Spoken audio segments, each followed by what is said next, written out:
been here before? Anybody's first time at the Academy? Okay, wow, quite a few of us. Amazing. Welcome you guys to the Academy, and welcome back to my returning alumni as well. Now, whether you are new or not, what is it that we are missing on the backs of our pencils? Erasers! Erasers, that's right. That is on purpose. That is because we do something in this class called rough sketching. So what that means is, we'll start our sketches really light, really loose, really messy, and we'll only go back to darting out the stuff that we really like, that we really want to keep. And by doing that, the lighter lines will fade into the background, so no erasers needed. Now the character we're drawing for this class, he is the Pumpkin King, the leader of Halloween Town. He comes to us from the Nightmare Before Christmas. What's his name, guys? Jack Skellington. We're drawing Jack for this class. You guys ready to get started? Alright, let's do it. Now we're going to be drawing Jack with his bow tie, because if we just drew his face, we'd be here for like 2 seconds. So we're going to start off with a circle towards the top of the page to leave space below for that bow tie. I'm going to lock my wrist to let my shoulder roll around. Your shoulder's a lot better at getting these rounded shapes than your wrist is. Now my page, I'm going to go maybe the size of like baseball or into the good size. But feel free to go as big as you would like. You have a lot more space on your page than I do, so you can even go like softball, grapefruit size, totally up to you. Now I'm giving myself tons and tons of options. I go around like maybe 20 times to get this nice big rounded shape here.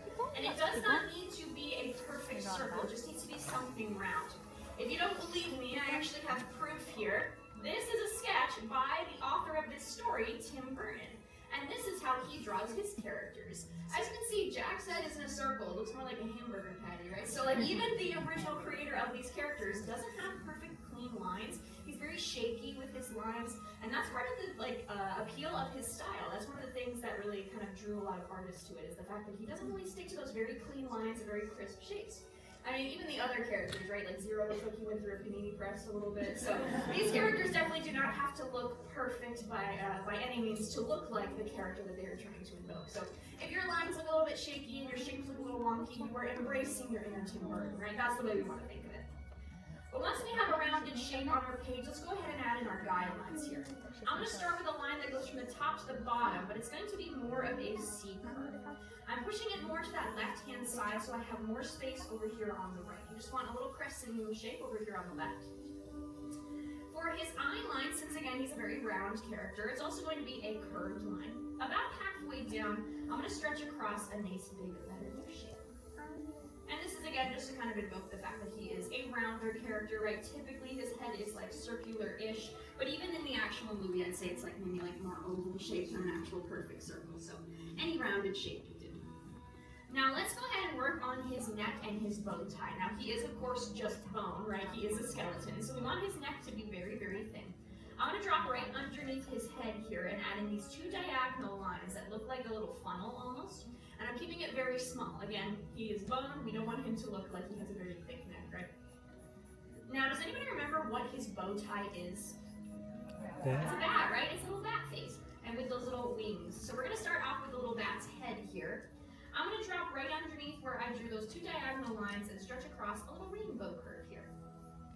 Now the shape of the bat's face is like a little guitar pick or like an avocado pit kind of. So I'm going on either side of that rainbow here and stretching down these 2 parenthesis curves that come to meet at a bit of a point. So it's sort of like a slightly rounded triangle shape here. Kind of looks like a guitar pick to me. Now this bat does have little eyes. I want to add those in. He does have ears as well. Now for his eyes, I'm just keeping it very simple with these little like watermelon seed shapes. There's these little ovals, but to give it a little bit more of a spooky vibe, I'm tapering them inwards so it looks like they're almost creating a little letter V shape. So they're kind of pointing in towards that same point. Just those little watermelon seeds for his eyes. I want to add in the ears before we start to go back and darken some lines into place here. Let's go ahead and add in his ears on either side of the top of this guitar pick shape. And the way that we draw his ears kind of looks like these big blade of grass or shark fin shapes, these 2 letter C's that come up to meet at a point here. And I like to make this one on the left a little bit longer than the one on the right, just to add in a little bit of visual interest. That's one thing that we like to do, is to make things look a little bit more interesting. You add in a little bit of asymmetry, so you can make them look different, and it adds a little bit more intrigue to your sketch. Now that was quite a few steps, so let's go back, take our time, and start to lock these lines into place. Now when I say locking in my lines or locking down my shapes, I just mean I'm going back, adding a little bit of pressure here, pushing down on my pencil, and really darkening my favorite lines into place. If you don't have any lines that you like just yet, leave them nice and light and they will fade into the background. That is the beauty of rough sketching, is if you want to keep going, adding lines until you find those that you like, you absolutely can. Just stay nice and light and loose and messy. And once you really love the lines that you have, you'll lock those into place. Now while we're locking all of lock it in. Now while we're locking all of these into place, let's talk a little bit about this movie here, The Nightmare Before Christmas, right? Incredibly popular, actually only gained its following kind of after the release. There's a couple of reasons for that. But does anybody know who directed this film? Tim Burton? No, actually. Tim Burton is the author of this story, right? It says Tim Burton's The Nightmare Before Christmas. It is his story, but he did not direct this film. By the time that they were making this film, Tim Burton had actually established himself as a really talented live-action director. He started off as a Disney animator, if you didn't know. That's where he started his career. He worked on a couple of Disney films. And he was on his lunch break one day when he went into a department store and saw that they were taking down the Halloween decorations and putting up the Christmas ones. So he had the thought to himself, what would it be like if these two holidays collided? Which is when he wrote the original poem of the story of The Nightmare Before Christmas. If you didn't know, this story did start out as a poem. That's why it starts at the beginning with that rhyming scheme, right? At the very beginning of the film. But he brought that story back to Disney because he was still working for them.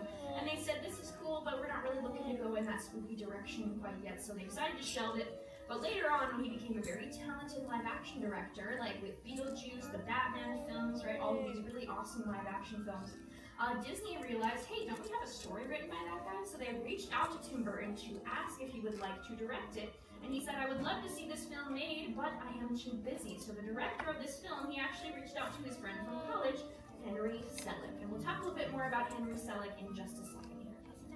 I've gone ahead and shaded in the back face just to add a little bit of tone because, of course, Jack's face is that very bright white shade, right? But now we want to start to add in the actual bow tie. Let's give him the wings. Now for these bat wings, I'm going to start off with some rainbows and then I'll go on the sides and connect them together. I'll start over here on this left-hand side of his face. Toward the top, I'm stretching out this nice big rainbow curve off that left-hand side.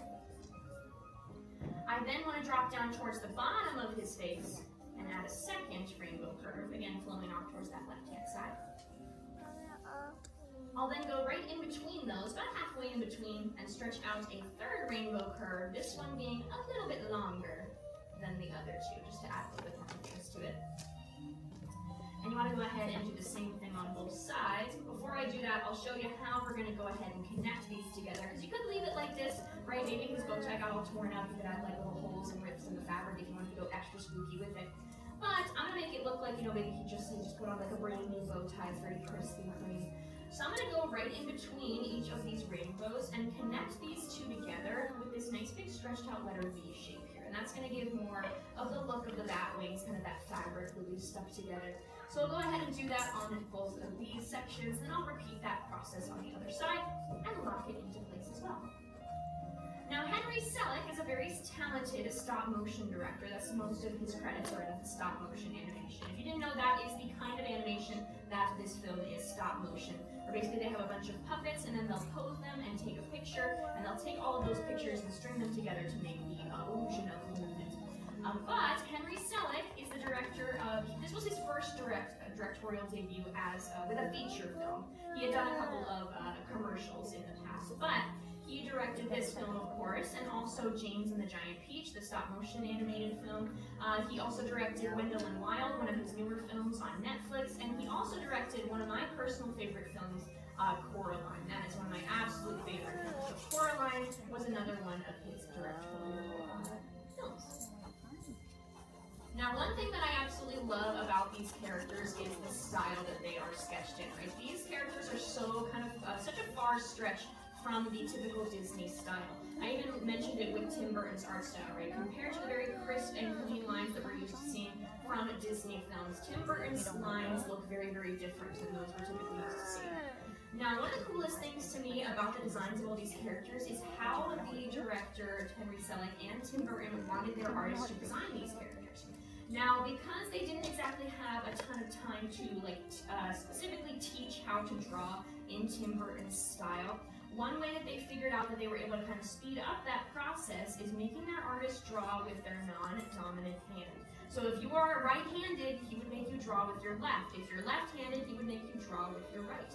I've actually tested this out before. It's definitely really, really hard, but it does actually perfectly capture Tim Burton's art style because you cannot help but add tons and tons of those shaky lines. So if right now you want to start to take the Tim Burton challenge and you want to switch up which hand you're drawing with, you absolutely can. We're not going to make you, you don't have to, but I do think it is really cool seeing how easy it is to capture his style just by using that very simple technique.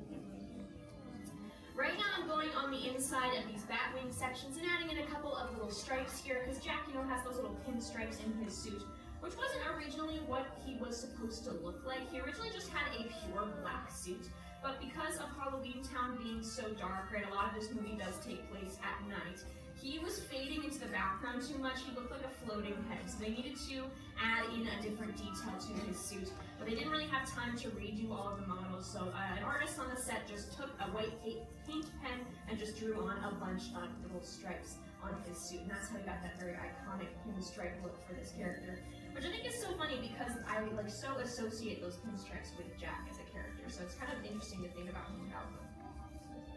Now, I mentioned that this film didn't really get its following until way after it came out, and that's true. Disney was actually worried about audiences not being able to connect with Jack as a character because he didn't have eyes, right? He only has eye sockets. And they were so nervous about this that they actually ended up releasing this film under a different studio name. They had recently acquired a studio called Touchstone Pictures, and that's where they originally released this film, just in case it flopped. And unfortunately, it did, right? It didn't really do very well when it first released in the box offices. But as time went on, the rights were really cheap, so a lot of networks started airing it from October until December, and that's when it really started gaining its cult following. And once it started to regain popularity, Disney put their name right back on it and slapped it on the Haunted Mansion, so the rest is history. Let's go ahead and finish up Jack's face here, right? This could be any skeleton. We want it to be Jack Skellington. So let's go ahead and add in those eye sockets that I was mentioning. They're going to be these nice big ovals that rest on that U shape. And I'll start over here on the left-hand side with a thinner oval that looks like it's resting right up against the side of that C curve. We're seeing more of this right side of his face, so I'm going to make the oval on this right-hand side much bigger than the one on the left, just to kind of reinforce that perspective here. And you're good to go ahead and lock those in and shape them in completely. Now, another thing that's very interesting to me about this movie, kind of the adaptation from the book to the film, I guess the book, the poem, it was that the fact that the original author only created 3 characters. There were only 3 characters in the original story. Does anyone want to take a guess at who the 3 characters were? Jack, yep. Sally, surprisingly, no. Oogie Boogie. The mayor, no. Oogie Boogie, no. Who is Jack's dog? Zero, right? And who do you need to steal Christmas?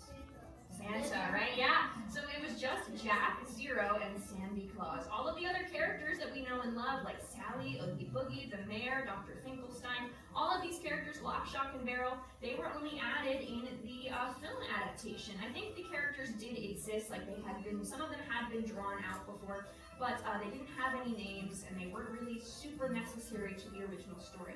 Of course, the original poem is a lot shorter, and they definitely fleshed out the story a little bit more with the additional characters. So, but I'm kind of glad that they did. I absolutely love the character Sally. I think the movie would be so different without her, so I'm very glad that they ended up adding in a little bit of extra characters there. Let's go ahead and add in the hardest part of our drawing, Jack's nose. There you go. 2 little dots leaned up against each other. And then the last thing you really need for Jack is going to be a little smile. Now, since he is a very round character, I want to show that off in my sketch here. I'm starting right in the middle of his face with what looks like a frown almost, just this very flattened out rainbow. And his mouth really extends very far off to the side. So on either end of that rainbow, I'm stretching off these really nice big U shapes, connecting them to the sides of his face, or almost connecting them to the sides. And then the last thing that you really need for Jack is going to be a couple of those little hash marks, those little tick marks on the smile. They're not stitch lines like a lot of the other characters. They are supposed to be kind of the indications of his teeth, although they kind of look like stitch marks a little bit. The last mark that every artist absolutely needs on their sketch is their signature. So once you're done, find a spot, sign your name, because you have just completed your very own sketch of the one, the only, Jack Skellington, the Pumpkin King. And with that, how did we do, everybody? Yeah, you have a question? The body, if you want to draw in the full body, you absolutely can. Yeah, totally up to you, extra credit. Better question, did you guys have a good time? Fabulous. Before you go, though, I would love to see how all these Jack Skellingtons turned out. So on the count of 3, whether you're done or not, flip your boards around. Ready? 1, 2, 3. Let's see Jack Skellington. Let's see. Oh my goodness, we got so many characters on your page. I love the extra credit. Fabulous job here in my front couple of rows. Nice job really darkening in those eye sockets. Got some really big Jacks. I love the shading on the bow tie. These are fabulous. You guys are really big with those bow ties. Right? He's definitely one to show off. You guys captured his personality so well. Nice start, glad we're see, Eddie. Fabulous job. Give yourselves a nice big round of applause. You passed the Animation Academy. Congratulations. Dare I say, these are all dead on. Make sure that you take those sketches off your boards, take them home with you. I gotta skedaddle, but thank you so much for coming to draw with me. Have a wonderful rest of your day, and class is dismissed. Bye, guys. How about a big round of applause for your amazing artist and lady?